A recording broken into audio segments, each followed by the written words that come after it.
اعوذ باللہ من الشیطان الرجیم بسم اللہ الرحمن الرحیم۔ ناظرین و سامعین السلام علیکم۔ امید ہے آپ خیریت سے ہوں گے اور ہمارے ویڈیوز سے مستفید ہو رہے ہوں گے۔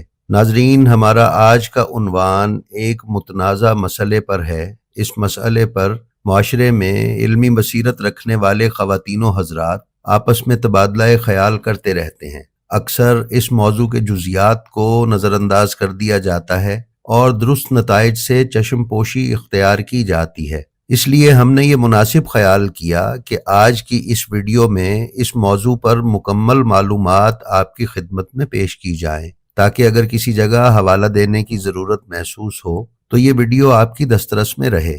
تو آئیے چلتے ہیں اپنی آج کی ویڈیو کی طرف۔ ناظرین محترم، متفقہ علیہ روایات کے مطابق امام حسین علیہ السلام کی دنیا میں تشریف آوری سن 4 ہجری میں ہوئی۔ امام حسین علیہ السلام سے چھوٹی حضرت زینب کبریٰ سلام اللہ علیہا تھیں اور جناب زینب کبریٰ سلام اللہ علیہا سے چھوٹی حضرت ام کلثوم سلام اللہ علیہا ہیں۔ امام حسین علیہ السلام کے دنیا میں تشریف آوری کے سال کو مد نظر رکھا جائے تو یہ اندازہ لگایا جا سکتا ہے کہ حضرت زینب سلام اللہ علیہا کی دنیا میں تشریف آوری کا سال سن 5 ہجری ہے، اور چونکہ جناب ام کلثوم سلام اللہ علیہا حضرت زینب سے چھوٹی ہیں تو اندازاً ہم یہ تصور کر سکتے ہیں کہ حضرت ام کلثوم سلام اللہ علیہا کا دنیا میں تشریف آوری کا سال کم از کم 6 ہجری ضرور ہے۔ اس سلسلے میں علامہ سید محمد جعفر الزمان نقوی صاحب نے اپنی کتاب مجالس المنتظرین میں حضرت ام کلثوم سلام اللہ علیہا کا سن ولادت 7 ہجری تحریر فرمایا ہے، جو مستند ترین ہے۔ یکم شعبان 5 ہجری کو جناب زینب کبریٰ سلام اللہ علیہا کی دنیا میں تشریف آوری ہے، اور 1 سال 8 مہینے کے بعد 18 ربیع الاول سن 7 ہجری میں حضرت ام کلثوم سلام اللہ علیہا دنیا میں تشریف لائیں۔ ناظرین، علامہ ضمیر اختر نقوی نے اپنی شورائے آفاق کتاب حیات طیبہ شہزادی ام کلثوم بنت علی سلام اللہ علیہا میں ڈاکٹر عائشہ بنت الشاطی مصری کی کتاب کربلا کی شیر دل خاتون کے حوالے سے تحریر کیا ہے کہ حضرت فاطمہ الزہرا سلام اللہ علیہا کی شہادت کے بعد حضرت ام کلثوم سلام اللہ علیہا کی تربیت کی ذمہ داری حضرت علی علیہ السلام پر تھی۔ یہی وجہ تھی کہ فضیلت و جلالت، علم و عمل، زہد و بلاغت جیسی صفات نے شہزادی ام کلثوم سلام اللہ علیہا کی زندگی کو 4 چاند لگا دیے۔ جب بی بی سلام اللہ علیہا ہر قسم کی صفات سے آراستہ ہو چکی تو حضرت علی علیہ السلام نے آپ کی شادی اون بن جعفر طیار علیہ السلام سے کر دی۔ حضرت اون آپ کے شریک زندگی تھے۔ ان کی والدہ اسماء بنت امیس اور والد بزرگوار حضرت جعفر طیار علیہ السلام تھے، جو مکہ سے ہجرت کر کے حبش چلے گئے تھے۔ وہیں پہ جناب اون کی ولادت ہوئی۔ سن 7 ہجری میں جس روز قلعہ خیبر فتح ہوا، آپ حبشہ سے واپس تشریف لائے اور 41 سال کی عمر میں حضرت جعفر طیار علیہ السلام جنگ موطا میں شہید ہوئے۔ تو اس سانحے کو رسول اللہ صلی اللہ علیہ وآلہ وسلم نے بڑا محسوس کیا۔ حضرت اون بن جعفر اور ان کے بھائیوں کے متعلق حضرت صلی اللہ علیہ وآلہ وسلم نے فرمایا کہ دنیا میں اور آخرت میں ان کا ولی ہوں۔ ناظرین، علامہ ضمیر اختر مرحوم نے کتاب کربلا کی شیر دل خاتون کے حوالے سے ہی تحریر کیا ہے کہ حضرت جعفر طیار علیہ السلام کی شہادت کے بعد حضرت علی علیہ السلام نے ان بچوں کی تربیت اپنے ذمہ لے لی۔ رسول اللہ صلی اللہ علیہ وآلہ وسلم برابر ان بچوں کی خبر رکھتے اور ان سے محبت سے پیش آتے۔ جناب جعفر طیار کے چمن کے پھول امامت کے سائے میں پروان چڑھنے لگے۔ ثانی زہرا حضرت زینب بنت علی سلام اللہ علیہا اور حضرت عبداللہ ابن جعفر طیار، اور اسی طرح حضرت ام کلثوم سلام اللہ علیہا اور حضرت اون بن جعفر کا عقد رسول اللہ صلی اللہ علیہ وآلہ وسلم کی مخصوص وصیت کی بنا پر ہوا۔ علامہ ابن شہر آشوب نے اپنی کتاب مناقب میں کتاب احکام الشریعہ کے حوالے سے خزار قمی سے نقل کیا تھا کہ سردار انبیاء نے اولاد علی و جعفر کو دیکھا تو فرمایا کہ ہمارے لڑکے ہماری لڑکیوں کے لیے اور ہماری لڑکیاں ہمارے لڑکوں کے لیے ہیں۔ اس فرمان کے تحت عموماً خاندان عصمت کی لڑکیاں آپس میں منسوب ہوئیں۔ کتاب کربلا کی شیر دل خاتون میں ہی یہ بیان کیا گیا ہے کہ شہزادی ام کلثوم سلام اللہ علیہا اور حضرت زینب سلام اللہ علیہا کی ازدواجی زندگی میں امیر المومنین علیہ السلام کے پیش نظر یہ خیال تھا کہ بیٹیوں کی دینی ترقی کا سلسلہ باقی رہے، اس لیے حضرت علی علیہ السلام نے گھر میں ہی یہ رشتے کیے۔ حضرت زینب اور ان کے شوہر کے ساتھ حضرت اون اور شہزادی ام کلثوم اپنے سسرال میں رہے۔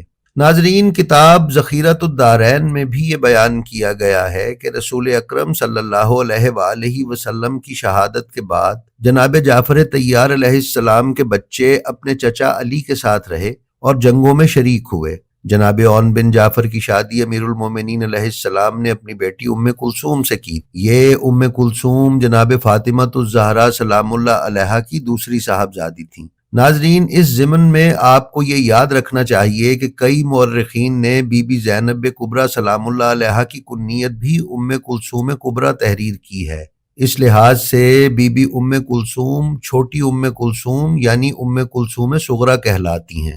حضرت ام کلثوم سلام اللہ علیہا کا اصل نام زینب صغریٰ ہے، جبکہ آپ کے دیگر نام صفیہ، فاطمہ اور رقیہ ہیں، اور آپ کی کنیت ام کلثوم کے ساتھ ساتھ ام القاسم بھی ہے۔ ناظرین، اب ذرا ہم عقد ام کلثوم سلام اللہ علیہا کی ٹائم لائن بھی مرتب کرتے ہیں اور پھر دیکھتے ہیں کہ اس سے کیا نتائج ہمیں حاصل ہوتے ہیں۔ ناظرین، جب حضرت عمر ابن خطاب اسلام لائے تو ان کی عمر 40 برس تھی اور 63 برس کی عمر میں حضرت عمر کا قتل ہو گیا۔ تمام مورخین کا اتفاق ہے کہ دعوت ذوالعشیرہ یعنی اسلام کی پہلی دعوت کے وقت حضرت علی علیہ السلام کی عمر 9 برس تھی۔ تمام شیعہ سنی مورخین کا اس بات پر بھی اتفاق ہے کہ امام علی علیہ السلام کا جناب فاطمۃ الزہرا سلام اللہ علیہا سے نکاح 25 برس کی عمر میں ہوا، یعنی دعوت ذوالعشیرہ کے 16 سال بعد۔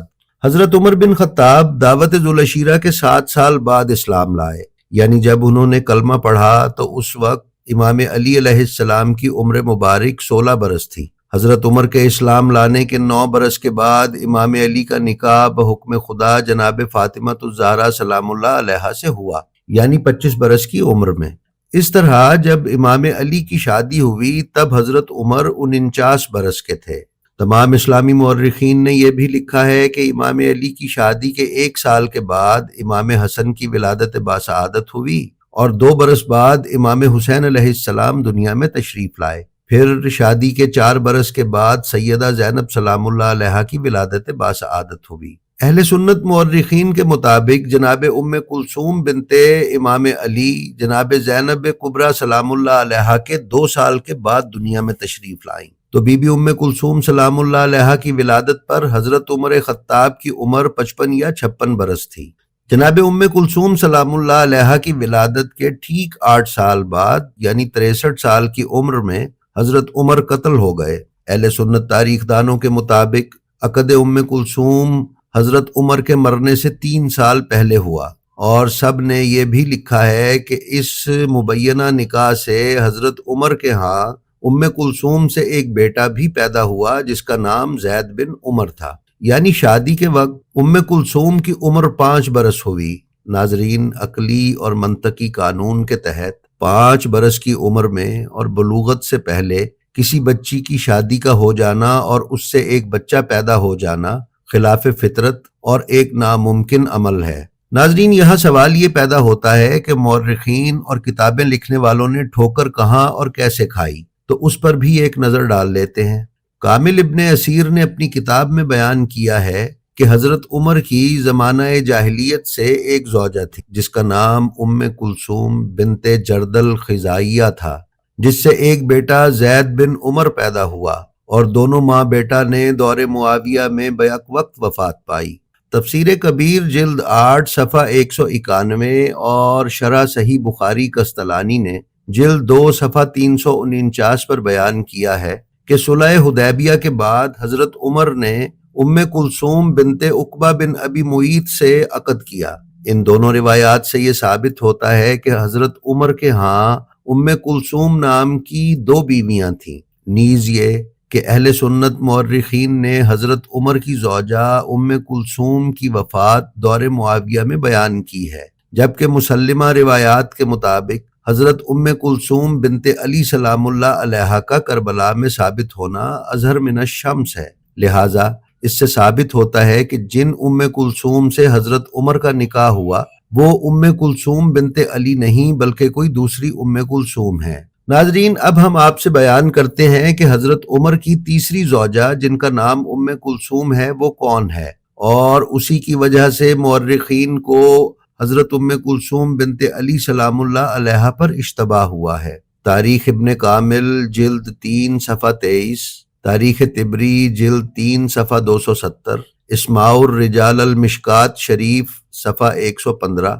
البدایہ والنہایہ جلد 7 صفحہ 139 اور کتاب العقد الفرید جلد 4 صفحہ 151 پر یہ روایت موجود ہے کہ حضرت عمر نے ام کلثوم دختر حضرت ابو بکر سے عقد کرنے کا قصد کیا اور حضرت عائشہ کو پیغام دیا۔ ام کلثوم بنت ابو بکر نے حضرت عمر کی سخت مزاجی کی وجہ سے انکار کر دیا۔ حضرت عائشہ نے عمرو العاص یا مغیرہ بن شعبہ کو حقیقت حال سے آگاہ کر دیا۔ اس نے حضرت عمر کو حق تلفی حضرت ابو بکر کا خیال دلا کر اس ارادے سے روکا۔ کتاب اسماع الرجال المشکات مصنف عبدالحق دہلوی نے صفحہ 115 پر لکھا ہے کہ حضرت ابو بکر نے حضرت عائشہ سے وصیت کی کہ مجھے القاء ہوا ہے کہ میرے ہاں لڑکی پیدا ہوگی، اس کے بارے میں تجھ کو نیکی کی وصیت کرتا ہوں۔ لڑکی پیدا ہوئی، نام ام کلثوم رکھا گیا۔ حضرت عمر نے اس کی خواستگاری کی، ام کلثوم نے صاف انکار کر دیا۔ بعد میں حضرت ابو بکر کی بیٹی ام کلثوم سے حضرت عمر کا عقد ہو گیا۔ ناظرین، ہم یہ بھی بیان کرتے چلے کہ مدینہ و مکہ میں اور اسلامی تاریخ کی کتابوں میں کم و بیش 5 خواتین کا تذکرہ صراحت سے ملتا ہے جن کا نام ام کلثوم ہے اور جو حضرت عمر سے منسوب ہیں۔ پہلی خاتون ام کلثوم بنت عمر بن جردل خزائیہ ہیں جو حضرت عمر کی سابقہ زوجہ تھیں، ان کو حضرت عمر نے طلاق دے دی تھی۔ دوسری خاتون ام کلثوم بنت عقبہ بن ابی معیط ہیں جو صلح حدیبیہ کے بعد حضرت عمر کے نکاح میں آئیں۔ تیسری خاتون ام کلثوم جمیلہ بنت عاصم بن ثابت ہیں جو حضرت عمر کی بیوی اور عاصم بن عمر کی والدہ ہیں۔ چوتھی خاتون ام کلثوم بنت ابو بکر ہیں جن سے حضرت عمر کا نکاح ہوا اور زید بن عمر نامی بیٹا پیدا ہوا۔ اور پانچویں خاتون حضرت ام کلثوم بنت حضرت علی علیہ السلام ہیں جو حضرت اون بن جعفر کی زوجہ ہیں۔ ان کے علاوہ باقی 4 ام کلثوم کے نام مشترک ہو جانے کی وجہ سے مورخین کو حضرت ام کلثوم بنت علی علیہ السلام پر اشتباہ ہوا ہے۔ جی تو ناظرین، ہماری اس مختصر سی ویڈیو میں ہم نے یہ کوشش کی ہے کہ حقیقت حال آپ سے بیان کر دی جائے اور مناسب حوالہ جات بھی آپ کی خدمت میں پیش کر دیے جائیں تاکہ آپ کے علم و معرفت میں اضافہ ہو سکے۔ حضرت ام کلثوم بنت علی سلام اللہ علیہ کی حیات طیبہ، ان کی اولاد اور دیگر حالات زندگی ہم انشاءاللہ جلد ایک ویڈیو میں آپ کی خدمت میں پیش کریں گے۔ آپ سے درخواست ہے کہ اگر آپ نے ابھی تک ہمارے چینل کو سبسکرائب نہیں کیا تو نہ صرف یہ کہ اس کو سبسکرائب کر لیں بلکہ بیل آئیکن کو بھی آل نوٹیفیکیشن پر کلک کر لیں تاکہ آپ ہماری کسی بھی ویڈیو سے محروم نہ رہ سکیں۔ اپنا اور اپنے متعلقین کا بہت خیال رکھیں اور خلق خدا میں آسانیاں تقسیم کرتے رہیں۔ خدا آپ کا حامی و ناصر ہو۔